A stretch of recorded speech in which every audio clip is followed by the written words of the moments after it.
छत्तीसगढ़, राजस्थान और मध्य प्रदेश में ये मोदी ने क्या कर डाला। और अगर जो देखें तो लॉ एंड ऑर्डर सिचुएशन एकदम धराशायी हो गई थी जब अचानक हुआ कि रमन सिंह को विधानसभा अध्यक्ष बनाया जा रहा है। आज तक ऐसा मुख्यमंत्री का चेहरा मैंने तो नहीं देखा। पिछले साल जो घटनाएं कवर्धा वगैरह में देखने को मिली थी, साझा में देखने को मिली थी। यादव जी को अगर जो देखेंगे एक बहुत ही स्टॉन्च हिंदुत्व सपोर्टर है। हाँ।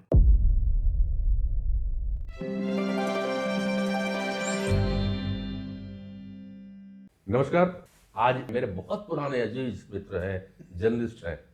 लगभग 2011 में हमारी मुलाकात हुई थी। हम दोनों का एक प्रकार से अपनी पत्रकारिता का एक स्वतंत्र पत्रकारिता के रूप में कैरियर चालू किया था।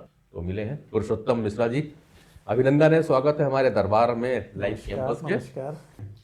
पहले तो सबसे पहले हम आपको बधाई दें, शुभकामनाएं दें कि आपकी जो मैगजीन जी पॉजिटिव इंडिया उसे 10 वर्ष पूर्ण हुए हैं, तो बहुत बहुत अभिनंदन है और आपका विरोध भी करते हैं। पुरुषोत्तम जी, चलिए, छत्तीसगढ़, राजस्थान और मध्य प्रदेश में ये मोदी ने क्या कर डाला। मोदी ने वो कर दिया अनएक्सपेक्टेड था ना। विपक्ष को तो एक्सपेक्टेशन थी ही नहीं। अगर जो हम देखें तो पक्ष को भी कोई भी एक्सपेक्टेशन नहीं थी। बिल्कुल। लोग कयास लगाते रह गए और कुछ का कुछ हो गया। मतलब हम लोग ये सोचते थे कि अमर अग्रवाल, ब्रिजमोहन अग्रवाल जैसे दिग्गज बैठे हैं, केदार कश्यप बैठे हैं, विक्रम उसेंडी बैठे हैं, रामविचार नेताम उधर जीत के आ रहे हैं। आपने लोकसभा से सांसद को उतार के रेणुका सिंह को यहाँ चुनाव लड़वाया, उधर पत्तल गांव में गोमती साय को उतारा, सब चुनाव जीत के आ गए। सब जीत के आ गए। ये लग रहा कि मंत्री किसको बनाएंगे। और उसके बाद में धाकड़ चेहरी भी देखी कि यार आपने बोला वो ओपी चौधरी को मैं बड़ा आदमी बना दूंगा। इधर विजय शर्मा ने एग्रेशन दिखाया हुआ।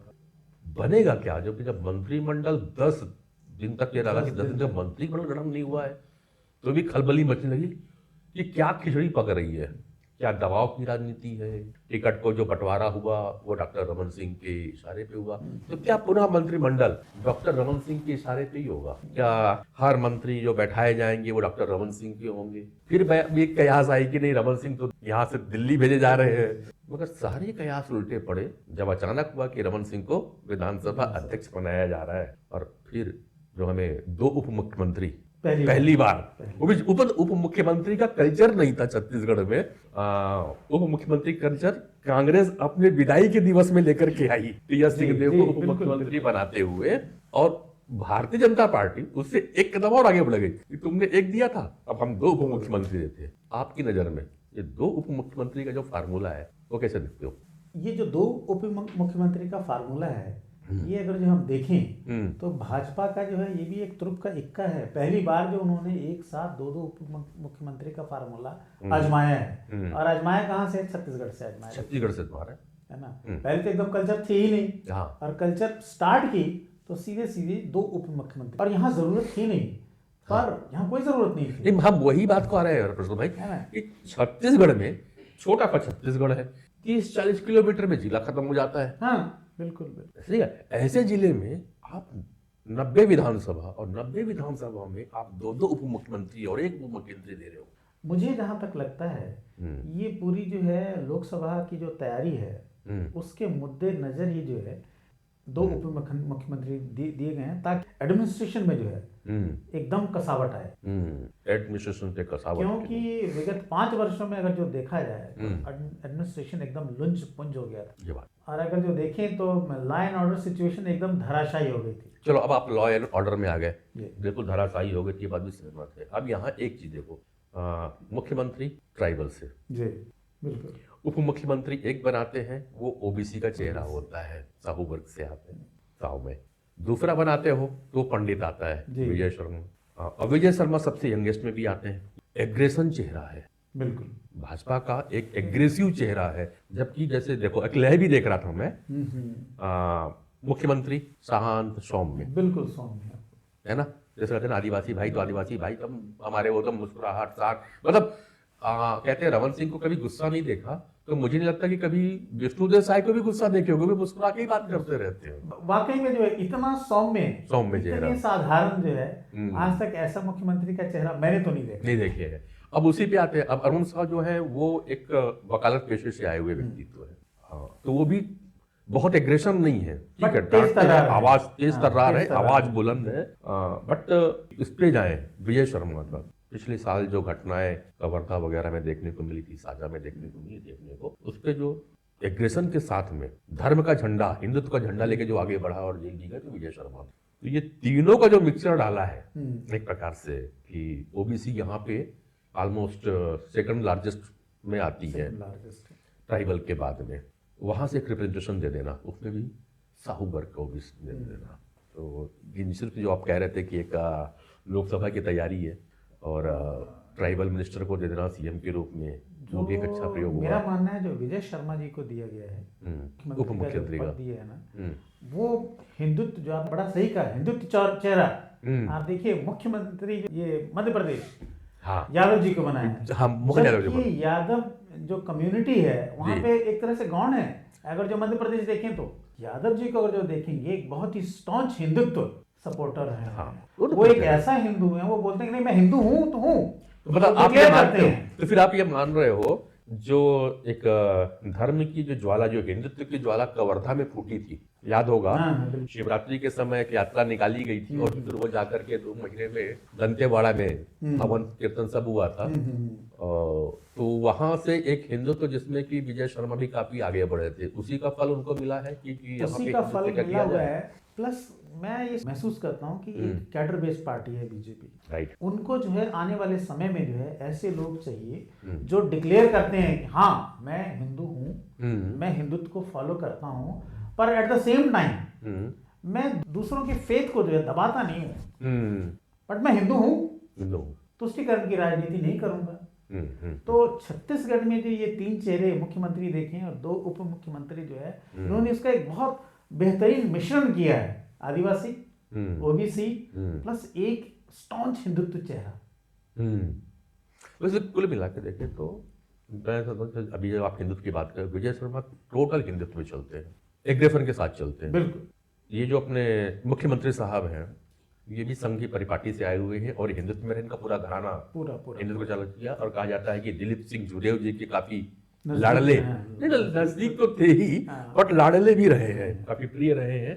तो एक हिंदुत्व का उधर का एक चेहरा है और कानूनी प्रक्रिया को हिंदुत्व का अपनी जमा पहचानने के लिए उनका ये तीनों का जो मिक्सचर किया गया है, ये छत्तीसगढ़ के अंदर में जो लगातार धर्मांतरण हो रहे थे उसी के मद्देनजर शायद किया गया कि तीनों मिलकर अपने अदरवाइज अगर जो देखें तो छत्तीसगढ़ इतना शांत इलाका है, अब तो जो है माओवाद भी वहाँ पर जो है एकदम लास्ट मतलब कि सांसें ले रहा है। बिल्कुल बिल्कुल बिल्कुल। परंतु जो धर्मांतरण का मुद्दा जो है ये बहुत बड़ा मुद्दा है। ये माओवाद से बड़ा मुद्दा है आज की डेट में जो देखें तो ये धर्मांतरण है, धर्मांतरण का मुद्दा है ना।